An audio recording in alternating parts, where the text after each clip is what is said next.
नमस्कार साथियों, स्वागत है आपका हमारी इस ऑनलाइन क्लास में। तो साथियों, आज हम बात करने वाले हैं रीड के हिंदी के टॉपिक में। हमने एक पहला कर लिया था, आज दूसरा टॉपिक हम करने वाले हैं।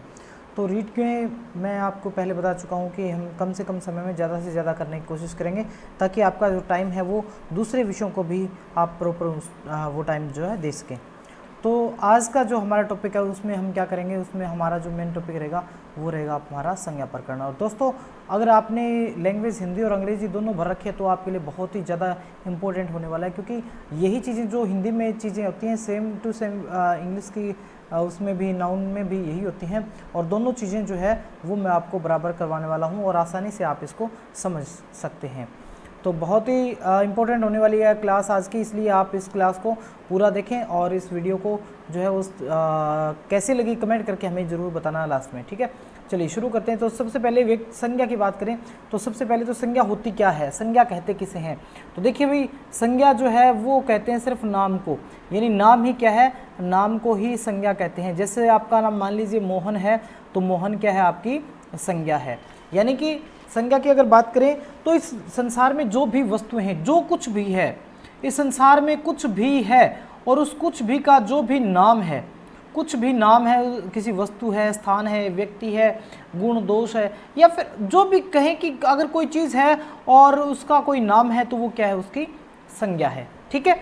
अब देखिए, हम बारी बारी से जो संज्ञा के भेद करेंगे उसमें सारी चीज़ें क्लियर हो जाएंगी। आपका कोई भी ऐसी चीज़ इस संसार में नहीं बचेगी जो संज्ञा नहीं है, ठीक है। तो सबसे पहले बात करते हैं व्यक्तिवाचक संज्ञा की।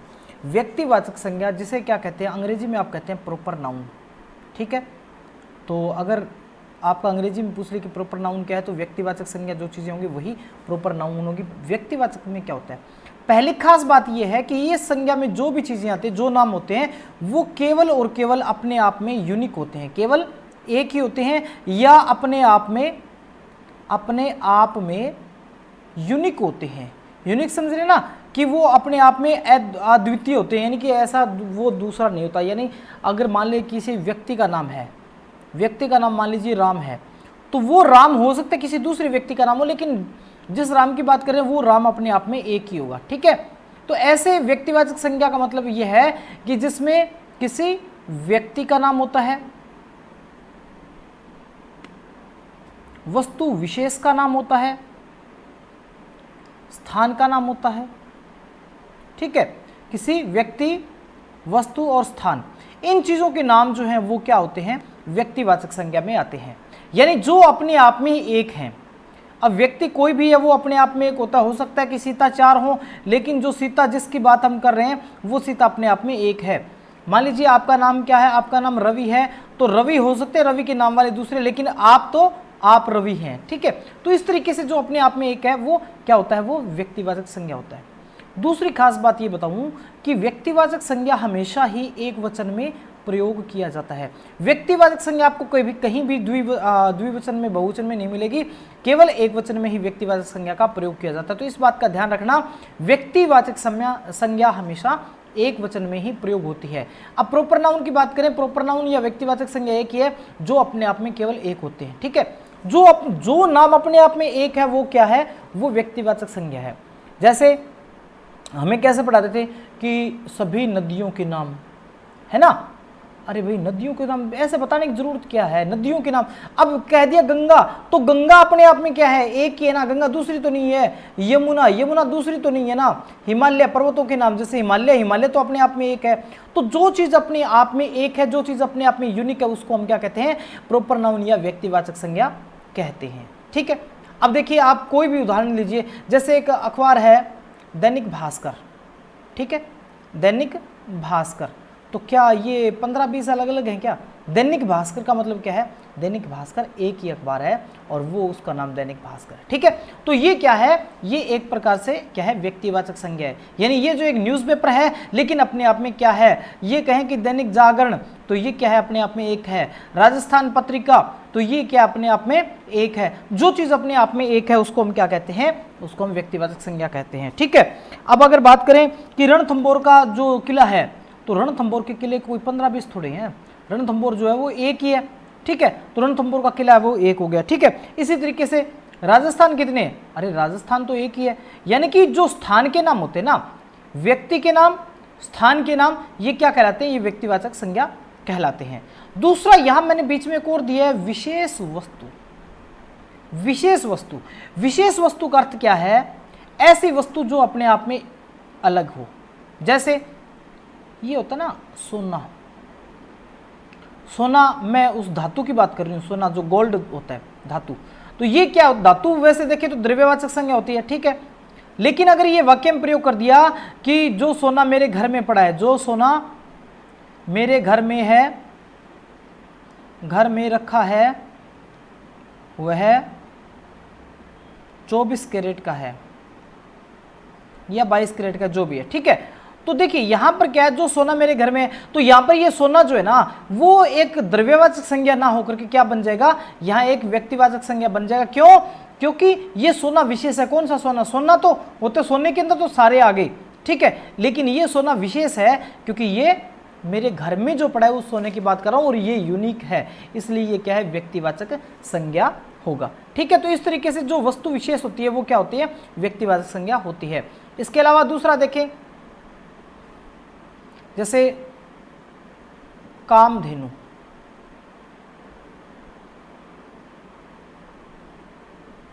है ना, ये है तो एक गाय, और गाय क्या होती है? गाय जो प्रजाति है वो एक प्रकार का जातिवाचक संज्ञा है, लेकिन यहां बात किसकी हो रही है? कामधेनु की हो रही है। तो कामधेनु क्या विशेष है ना, तो ये विशेष होगी, इसलिए ये क्या होगी? व्यक्तिवाचक संज्ञा होगी, ठीक है। इसी तरीके से कहूं कि कुर्सी जिस पर मैं बैठा हूं, कुर्सी जिस पर मैं बैठा हूं, तो ये कुर्सी जो है ना वैसे तो क्या होगी? कुर्सी अपने जैसे सभी कुर्सियों का बोध करवा रही है। कुर्सी का अर्थ क्या होता है? जो एक प्रकार का बैठने का जो साधन होता है और जिसके ऊपर हम बैठते हैं, घर में प्रयोग करते हैं, लकड़ी की हो सकती है, प्लास्टिक की हो सकती है, उसको हम कुर्सी कहते हैं। लेकिन यह कुर्सी किसकी बात हो रही है? जिस पर मैं बैठा हूं, यानी एक विशेष है, और विशेष वस्तु अगर है तो वो क्या होगी? वो होगी आपकी व्यक्तिवाचक संज्ञा।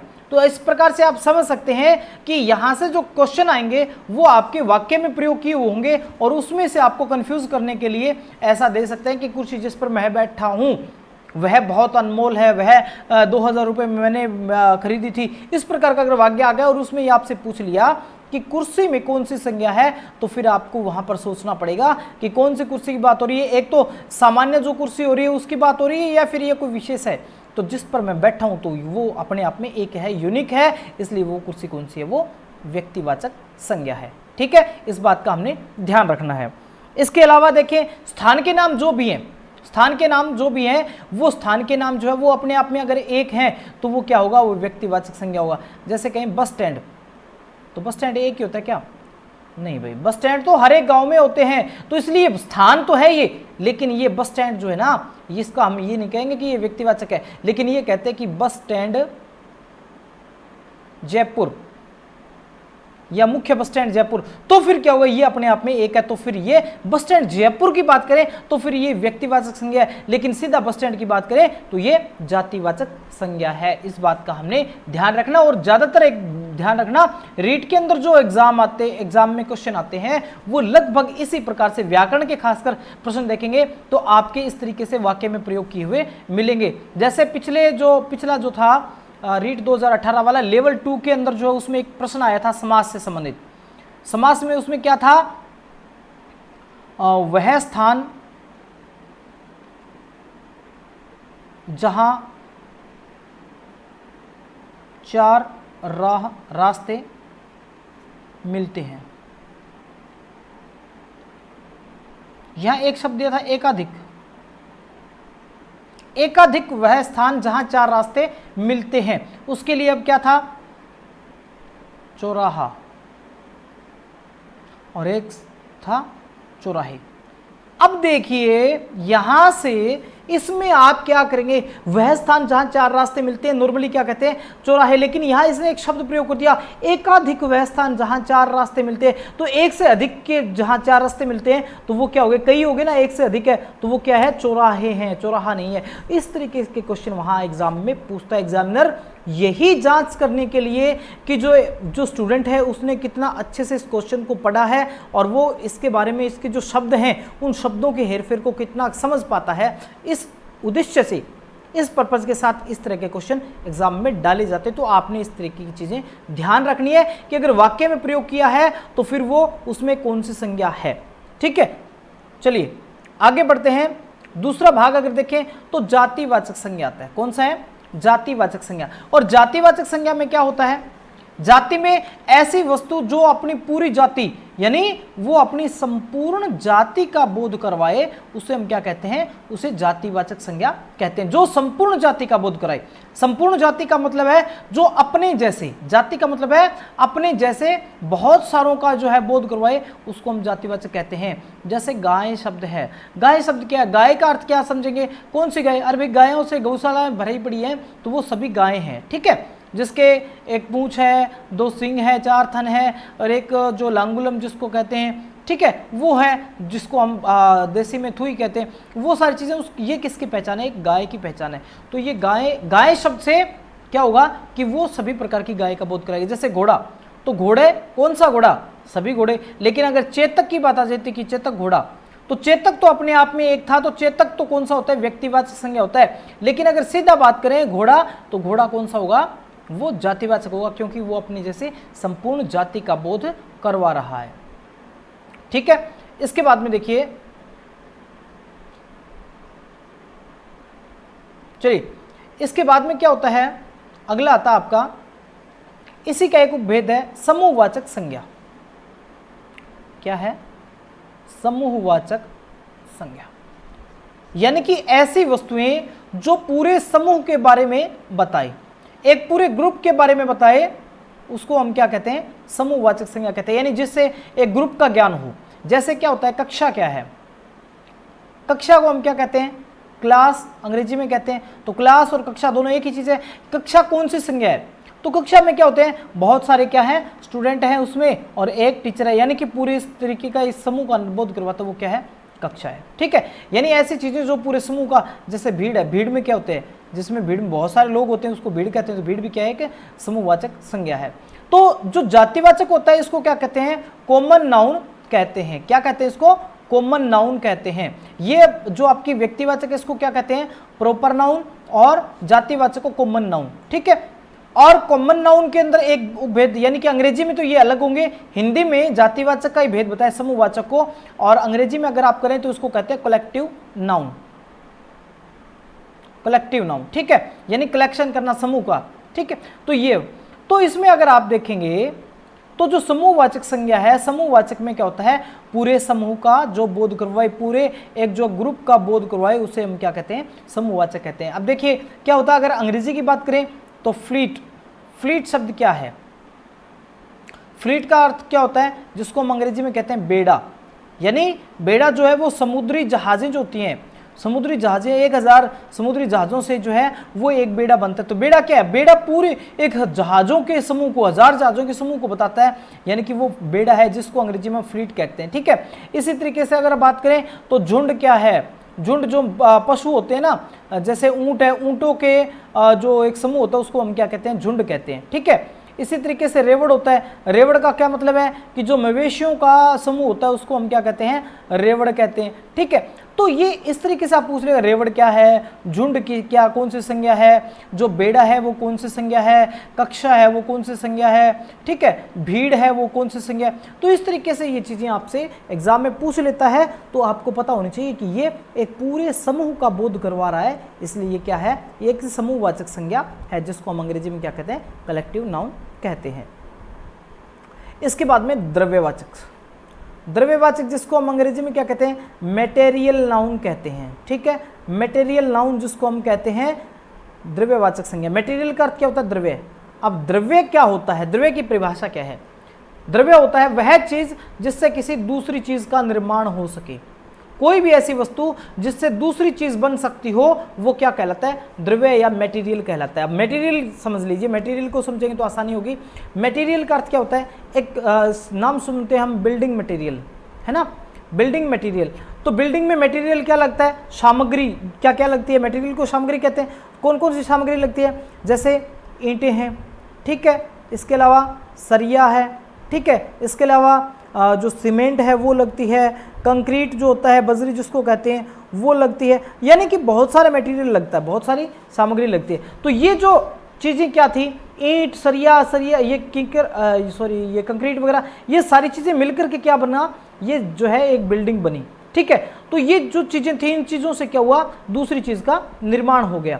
और जब किसी एक चीज़ से दूसरी चीज़ का निर्माण होता है तो उसको हम क्या कहते हैं, द्रव्य कहते हैं। अब आप देख लीजिए, द्रव्य में कौन आता है, दूध है। दूध जो है, दूध से हम क्या बनाते हैं, दूध से दही बनाते हैं, दूध से लस्सी बनाते हैं, दूध से पनीर बनाते हैं, है ना, दूध से चाय बनाते हैं। ये चीज़ें क्या है, ये चीज़ें दूध से बनती है। तो दूध क्या है, दूध एक मटेरियल है। सोना क्या है, सोने से गले का हार बना लिया, हाथ का कंगन बना लिया, अंगूठी बना ली, ये सारी चीज़ क्या है, ये यानी कि जो धातुएं हैं, जो लिक्विड हैं, वो सारे क्या हैं, वो यानी कि सीधा सा एक लाइन में अगर हम देखें तो जिस चीज़ से दूसरी चीज़ का निर्माण हो सकता है वो क्या है, वो सभी के सभी क्या है, द्रव्य हैं। ठीक है, तो जो चीज़ें, जिन चीज़ों से दूसरी चीज़ों का निर्माण हो सकता है उनका नाम जो है वो क्या कहलाता है, वो द्रव्यवाचक संज्ञा कहलाता है। अगला भेद देखें तो वो है भाववाचक संज्ञा। भाव या विचार, ऐसे संज्ञा जिससे किसी भाव या विचार का बोध हो, अर्थात किसी भी भाव या विचार का नाम जो है वो क्या कहलाता है, वो कहलाता है भाववाचक संज्ञा, है ना। अब विचार कैसे, जैसे ईमानदारी है, ईमानदारी किसका नाम है, अरे विचार का ही तो नाम है, किसी विचार का नाम है। बहादुरी किसका नाम है, बहादुरी किसका नाम है, बहादुरी हमने देखी तो है नहीं, कहते ना उसकी बहादुरी देखने लायक है, अरे बहादुरी उसकी प्रशंसनीय है, बहादुरी है, लेकिन आपने बहादुरी को देखा है क्या, नहीं देखा। क्यों, क्योंकि एक सिर्फ ये भाव है या विचार है।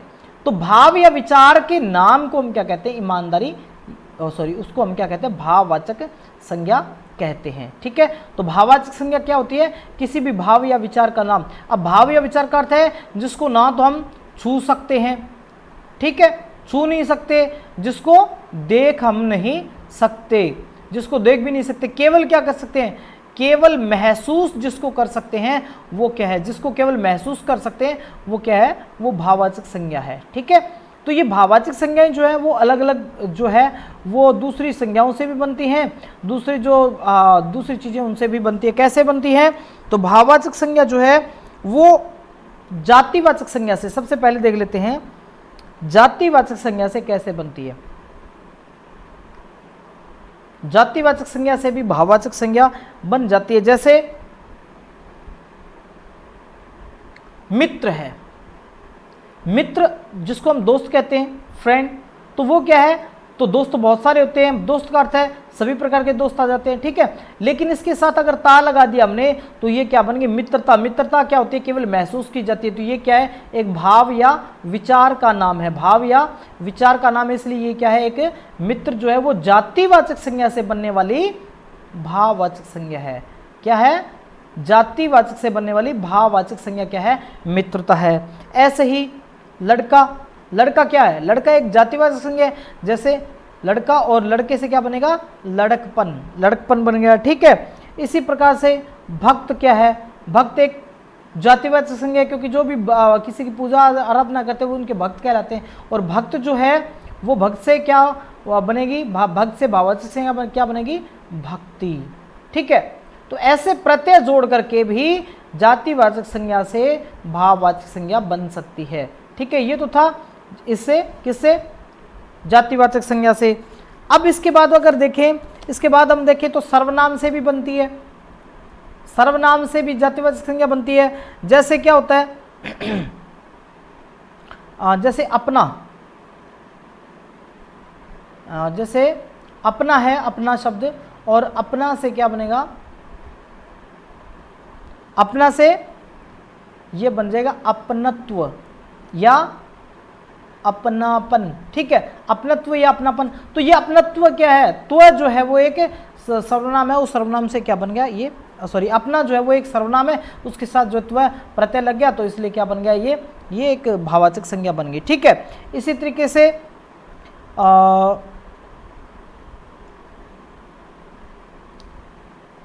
सर्व, सर्व का अर्थ क्या होता है, सभी। ठीक है, सर्व के साथ स्व लग गया तो क्या बन गया, सर्वस्व। तो सर्वस्व क्या है, एक भाववाचक संज्ञा है। इसी तरीके से विशेषण से भी बनते हैं, ठीक है। विशेषण से कैसे बनते हैं, जैसे साफ, साफ से क्या बन जाएगा, साफ से बन जाएगा सफाई, ठीक है। क्योंकि साफ है ना किसी चीज का गुण है, क्या है, गुण है, और गुण बताने वाले क्या होते हैं, गुण या विशेषता बताने वाले क्या होते हैं, विशेषण होते हैं। तो साफ एक विशेषता बताने वाला शब्द है, और इससे साफ से क्या बन गया, सफाई, ठीक है। इसी तरीके से खट्टा, खट्टा क्या है, एक खट्टा एक प्रकार से जो है वो गुणवाची विशेषण है, गुणवाचक विशेषण है, और खट्टा से क्या बनेगा, खट्टा से क्या बनेगा, खटाई, ठीक है। तो इस प्रकार से ये बन जाएगा, ठीक है। या फिर क्या बन जाएगा, खटाई या खटास, ऐसे जो है वो भाववाचक संज्ञाएं बनती हैं। इसी प्रकार से क्रिया से भी बनती है। कैसे, क्रिया से इस प्रकार बनती है, जैसे लिखना क्या है,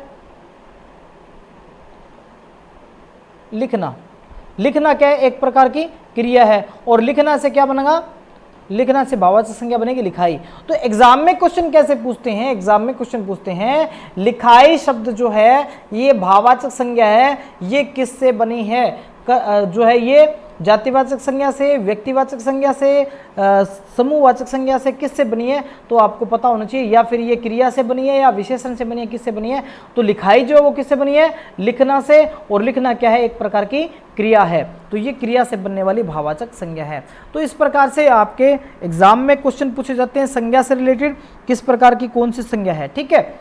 एक होता है संज्ञा जो है ना बदल जाती है, संज्ञा जो है वो परिवर्तन हो जाती है। कैसे हो जाती है, खासकर एक बहुत ही आसान सा है और एग्जाम में कई बार पूछा गया है। देखिए क्या होता है, व्यक्तिवाचक संज्ञा जो है, व्यक्तिवाचक संज्ञा बदल जाती है, किसमें, ये बन जाती है जातिवाचक। लेकिन कब बनती है वो हम अगले 2 मिनट में डिस्कस करने वाले हैं। व्यक्तिवाचक जातिवाचक बनेगी, कब बनेगी, देखिए उदाहरण है, हाँ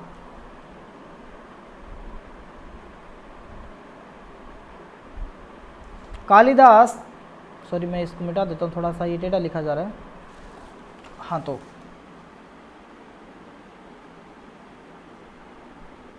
कालिदास भारत के शेक्सपियर हैं, शेक्सपियर हैं, ठीक है। अब देखिए यहां पर आपसे पूछेगा कि ये जो अंडरलाइन शब्द है, ये जो अंडरलाइन शब्द है, ये अंडरलाइन शब्द है, इनमें संज्ञा का पहचान करनी है, कौन सी संज्ञा है। तो देखिए एक कालिदास है, कालिदास का अर्थ क्या है, कालिदास एक महाकवि हुए हैं संस्कृत के, तो ये एक व्यक्ति का नाम है, तो क्या होनी चाहिए, व्यक्ति का नाम, व्यक्तिवाचक संज्ञा। भारत एक देश का नाम है, स्थान का नाम है, तो भारत भी क्या होनी चाहिए, व्यक्तिवाचक संज्ञा। और शेक्सपियर है, ये भी एक व्यक्ति का नाम है, जो इंग्लिश पोइट हुए हैं, ये भी क्या है, व्यक्तिवाचक संज्ञा है, ठीक है। पहली दृष्टि में यहाँ ये सब लग रहा है, लेकिन ये सही नहीं है। कैसे, यहाँ पर जो कालिदास है और शेक्सपियर है, इन दोनों के अंदर तुलना की हुई है। अब ये वाक्य है, तो दूसरा वाक्य मैं समझाने के लिए आपको बोल रहा हूं कि हो सकता है कि अब्दुल कादिर बांग्लादेश के शेक्सपियर है, ठीक है। तो देखिए यहां पर क्या हुआ, सेम है, दोनों में हमने नाम बदल दिए, अब्दुल कादिर और कालिदास, भारत बांग्लादेशी, इसमें कोई फर्क नहीं पड़ेगा। देखिए मेन चीज क्या है, यहां कंफ्यूजन यहां है, ये शेक्सपियर है, ये कालिदास है, ये अब्दुल कादिर है, ये शेक्सपियर है, चारों जो है ना ये व्यक्तियों के नाम है, लेकिन यहां ये जो है ना दोनों में कॉमन कौन है, शेक्सपियर, ठीक है। तो कालिदास भारत का है, तो अब्दुल कादिर क्या है, बांग्लादेश का हो सकता, मैं भी उदाहरण दिया एक, तो ये क्या है, शेक्सपियर दोनों में एक है।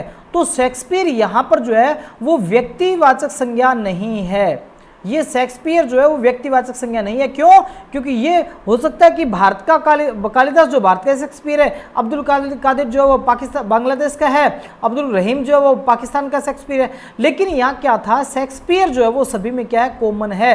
तो कॉमन जो होगा वो क्या होगा, व्यक्तिवाचक नहीं होगा, वो क्या होगा, जातिवाचक होगा। जैसा कि आपने अंग्रेजी में देखा था कि जो जातिवाचक संज्ञा जिसको हम क्या कहते हैं, कॉमन नाउन हम कहते हैं, ठीक है। तो ये कॉमन नाउन जो है, जब दो व्यक्तियों की तुलना की जाती है, दो व्यक्तियों की तुलना जब आपस में की जाती है, तो जिसके साथ की जाती है, यानी जिस व्यक्ति के साथ तुलना की जाती है वह क्या होता है, वह जातिवाचक होता है। वह क्या होता है, वह जातिवाचक होता है। तो यहां देखिए कालिदास भारत के शेक्सपियर है, यहां पर कालिदास तो व्यक्तिवाचक संज्ञा है, लेकिन शेक्सपियर जो है वो व्यक्तिवाचक नहीं है बल्कि क्या है, जातिवाचक है। अब्दुल कादिर तो व्यक्तिवाचक संज्ञा है, लेकिन शेक्सपियर जो है वो जातिवाचक संज्ञा है। तो ये कॉन्सेप्ट भी आपको क्लियर हो गया होगा। इस तरीके से आपने इन चीज़ों का ध्यान रखना है जो कि एग्जाम में काफ़ी महत्वपूर्ण होते हैं और इस तरह के क्वेश्चन ही पूछे जाते हैं, क्योंकि टॉपिक संज्ञा का बहुत आसान टॉपिक है, लेकिन इस तरीके से अगर घुमा फिरा के दे दिया तो फिर आपको कन्फ्यूजन हो जाती है। जैसे एक बात मैंने शुरू में बोली थी कि व्यक्तिवाचक कभी भी बहुवचन में प्रयोग नहीं होती, व्यक्तिवाचक हमेशा एक वचन में प्रयोग होती है। जैसे जय चंदों से बचो, है ना, जय चंदों से बचो। तो यहां जयचंद में कौन सी संज्ञा है, देखिए जयचंद जो है ना, अगर एक व्यक्ति है फिर तो क्या होगा, ये व्यक्तिवाचक होगा, लेकिन यहां एक व्यक्ति नहीं है बल्कि क्या है, ये जयचंदो, यानी जयचंदो का अर्थ क्या है, जयचंद जैसे धोखेबाज लोगों से बचो, जयचंद जैसे धोखेबाज लोगों से बचो। तो यहां पर क्या है, जयचंद क्या है, पूरी धोखेबाज लोगों की जो जाति है उस जाति का बोध करवा रहा है, यानी कि जयचंद जो है अपने जैसे बहुत सारे लोगों का बोध करवा रहा है, इसलिए क्या होगा, ये जातिवाचक संज्ञा होगा। तो इस प्रकार से जातिवाचक संज्ञा व्यक्तिवाचक बन जाती है, सॉरी व्यक्तिवाचक संज्ञा जो है वो जातिवाचक बन जाती है, लेकिन किन परिस्थितियों में बनती है, जब या तो व्यक्तिवाचक संज्ञा बहुवचन में प्रयोग हो रखी है तो फिर क्या होगा, वो जातिवाचक बनेगी, या फिर जो तुलना कर रखी है तो जिसके साथ तुलना की है तो वो जो है ना उसमें क्या होगी, आपकी जातिवाचक संज्ञा होगी। तो उम्मीद करते हैं आपको समझ में आया होगा। तो बहुत इंपॉर्टेंट टॉपिक है और यहाँ से एक क्वेश्चन आपको निश्चित रूप से डायरेक्ट इनडायरेक्ट आपको संज्ञा प्रकरण से अवश्य मिलेगा। तो दोस्तों कैसा लगा वीडियो, आप इस वीडियो के कमेंट बॉक्स में जो है कमेंट करके ज़रूर बताएं और हमारे इस वीडियो को लाइक भी करें और इस वीडियो को अपने दोस्तों के साथ शेयर करें ताकि उनको भी इसका फ़ायदा मिल सके। वीडियो देखने के लिए बहुत बहुत धन्यवाद।